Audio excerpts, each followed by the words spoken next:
I hear the song? Oh, I sure will go.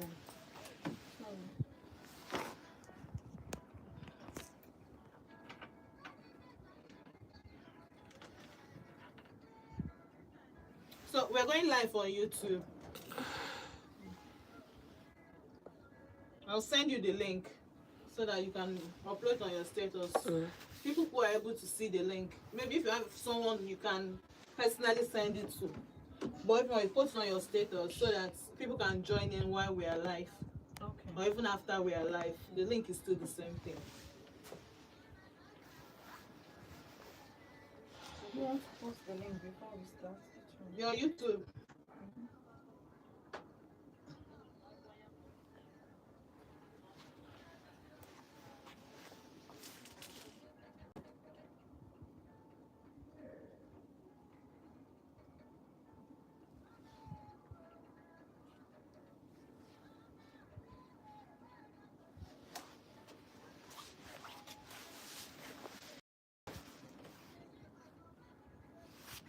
Okay, I've sent it to you. Okay.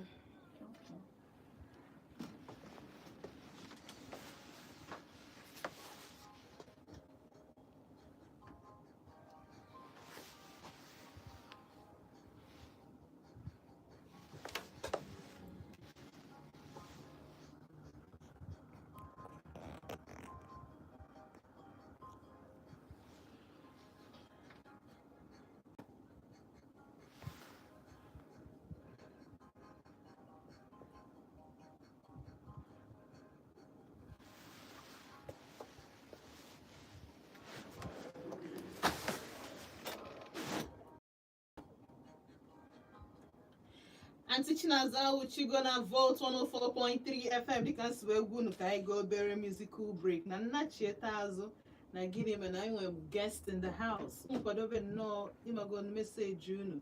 Otu ọbụla o si n'alụ dị na m ga-eme gịnị na m ga-akpọbatara unu onye nke a ka o nwee ike kọwaala anyị ihe anyị tinyegala ọnụ n'ime already dịka otu o si wee gbasatalụ International Women's Day. And na this week ya bụ izu a bụ izu ọ ga-abụ kịta anụ a nwaanyị ọbụla nọ anywhere na society kwesịrị ịma na ụbọchị ha bụ on Sunday. So anyị chọrọ ịbịa ka anyị kwado unu in preparation for that particular day. So anọ m na building with Omalicha, this lady Amaka, just in case ọ bụ na ị chọrọ ife ya sonye m na YouTube. Anyị nọ na YouTube channel anyị already na Vote Odenigbo. Jikwa na YouTube channel ị ga-afịa ebe a live and direct na our channel. Of course, afịa bụ Engineer Dr. Nneka Perpetua Chukwuemeka. Ọ bụ MNSE. Don't worry, nkwuche mmeji nwanyị bịa kọwara unu ihe MNSE bụ. Ọ bụkwa MNSCHE wee bụrụ council member Esima. Now, ọ nọkwa in collaboration with Mian Foundation. In collaboration with Mian Foundation with Phoenix Women Assembly. So ị ga-aghọta na nwaanyị a bụ onye ife ụmụ nwaanyị na-amasị. Ọ na-alaiki nnọọ iji ụmụ nwaanyị, ọ na-alaiki ikwupụtara ụmụ nwaanyị, ọ na-alaiki ịnọchiri ụmụ nwaanyị, ghọtago. So otu ọbụla o si na-adị malụ na anọ m in the studio with Dr. Engineer Nneka Perpetua Chukwuemeka. No. Thank you. Daalụ sọ. Unu anụ ya. Thank you. Biko program anyị bụ Igbo program. Maka time, I am a waste the time. Yotago. So I ga-aga straight to the point because anyị ejiri ụmụ nwaanyị akparị amụ. Yotago, anyị ejiri ụmụ nwaanyị akparị amụ. If not for women, a lot of things carry na-aga wrong in this society. Mana ezinụlọ. Ọ bụ ya nọkọta sị gị na woman is the pillar of the home.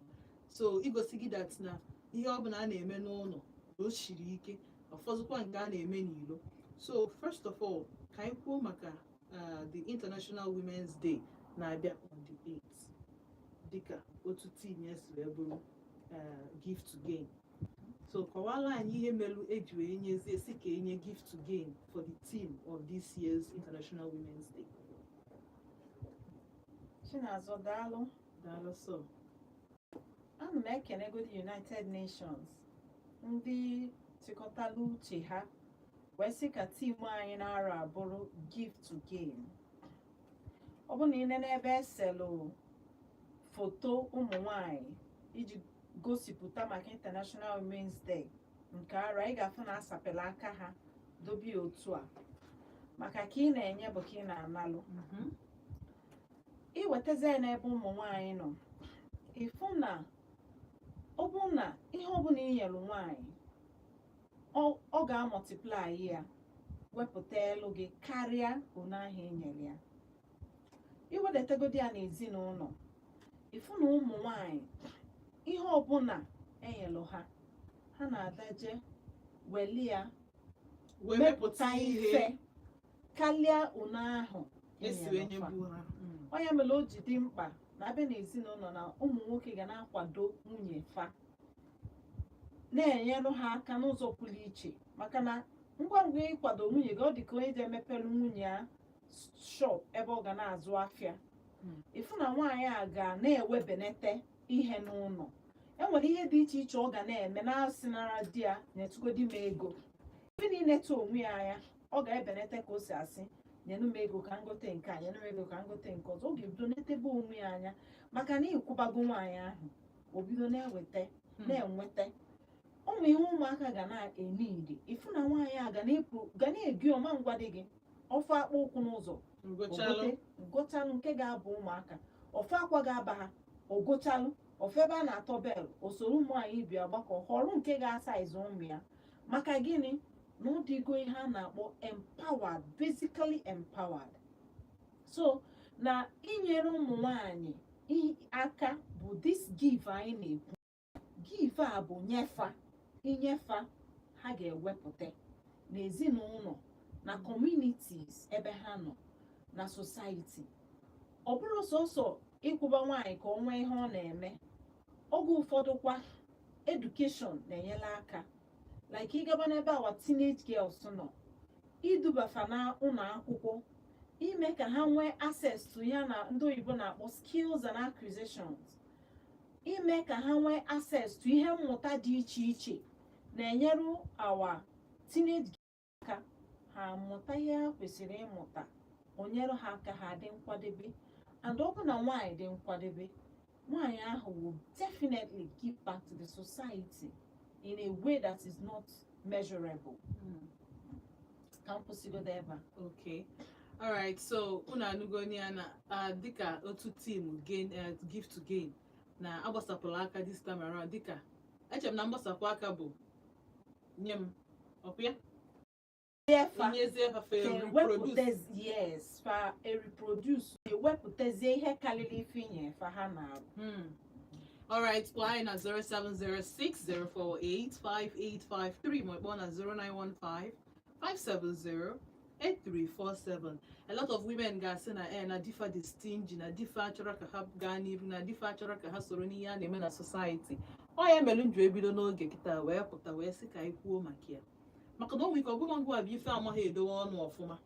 Can walk and wake away to mewap to be my gon chaya obia chaya inyegi. Ụfọdụ bụ anyị bụ ụmụ nwaanyị na-eji anụ anyị ekwutere onwe anyị stagnation, because some ụmụ nwaanyị bụ otu ha si wee nọrọ wee nụọ dị since 19 gborogodo ka ha ka nọrọ kịta. Difference bụ na ị mụrụ nwa, na inwe offspring, inweghị any development, inweghị any growth, sọsọ na ị na-age. And inwe ike ifu a lot of people had the 30, had the 40, but they are looking 60. Yes. So ha just socha n'ihe melu nju esi ka anyị bido n'oge kịta ka anyị mee gịnị, ka anyị kwado ụmụ nwaanyị. Anyị nwere 7 days to make a change. Before you bịa ekwumia, see na with 7 days to make a change, because Monday was the day I get celebrate this particular International Women's Day, because now that on Sunday, it was just like on Monday. Dika, amam na genye public holiday that day. Odurom ka genye public holidays. Maka ụfọdụ na-emekwa nke ha that Sunday. Like women in chambers nationally, I get men kind on Sunday. I get men kind on Sunday. Okay. So all depend can be virtual, but I know that for other places it will roll out from Monday. Yes. It doesn't necessarily require public holidays. Okay. Every office has a plan is to go celebrate women. Okay. In their office. Because that for me online, UK, Britain, how rolling out on Monday. So anya can do because there is something special about this International Women's Day every year. This is the 115th International Women's Day and they celebrate. That is because women are special. Exactly. Women are special beings, you know, because when women build with integrity, which requires lots of determination, resilience, doing things differently, just for you to be noticed, you will see that they will give back to the society, no matter how you measure it. Yes. Yes, and that woman will always be distinct.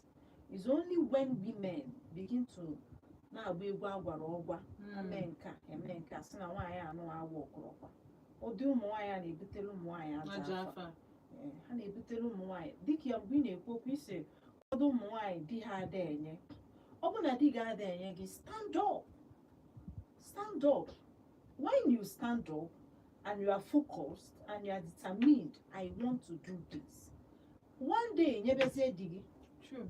Mana ị nọdụ n'ime ebe ahụ ị nọ, di m ada enye m, ka ekwana ihe m ga-eme. Nọọsụ so ego na weta ka m ga-eji mee nke a, mee nke a, mee nke a, mee nke a. You will die young and you will grow older than your age. Mana nwaanyị bụ na di enyere ya ka ebe ọ ga-esi wetakwanụ wee stand there because at this point, o need the support.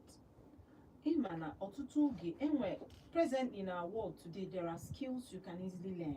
Without finance. Yes, without finance. We have YouTube.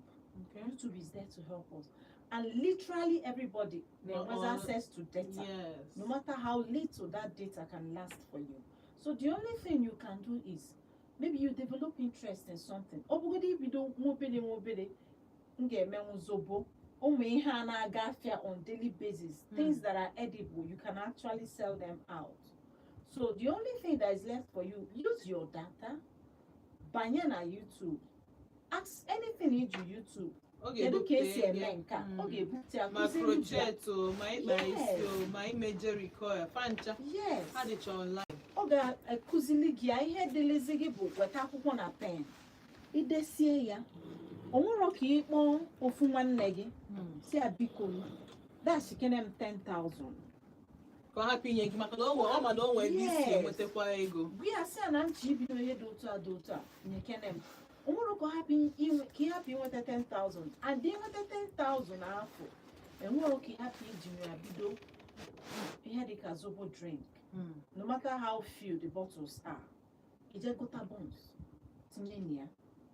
Before you know it, atọ inwe zobo inwe bones. So ga-agago oge ụmụ nwaanyị ga-etukwu anyị na-eche ka abịa nyefa. Ebido chukwu afụ na onye anwakwa. This woman has the zeal and the will, and you'll be surprised how he will begin to lift you up. After all, the word of God says that God will bless the works of our hands. So you must have a work for God to bless. All right, 0706-048-5853. Since in case somebody just tune in, you know, na Volt 104.3 FM. Kita bụ oge ndị Igbo anyị na-akpọ Oderi, mgbe anyị na-akpa nwanne atụkọ isi ọnụ were okwu malụ mma wee na-agwa onwe anyị okwu ọ bụrụ nke ga-afụ ụfụ. Anọ m na studio with Dr. Engineer. Ọ bụrụ obere mmadụ. Dr. Engineer Nneka Perpetual Emeka. Member Nigeria Society of Chemical Engineers and a coherent certified engineer. Burukwa, member of the Nigerian Society of Engineers. And I'm going to say on collaborates with a lot of people. So ndi na-akwado ụmụ nwanyị. Ịghọtago? So 0706-048-5853. Hello. Mgbede ọma ka ime. Chinwokwu nnọọ mba amụasị anyị abịa tụ obere late ghọtago ka mụ na unu kpagodi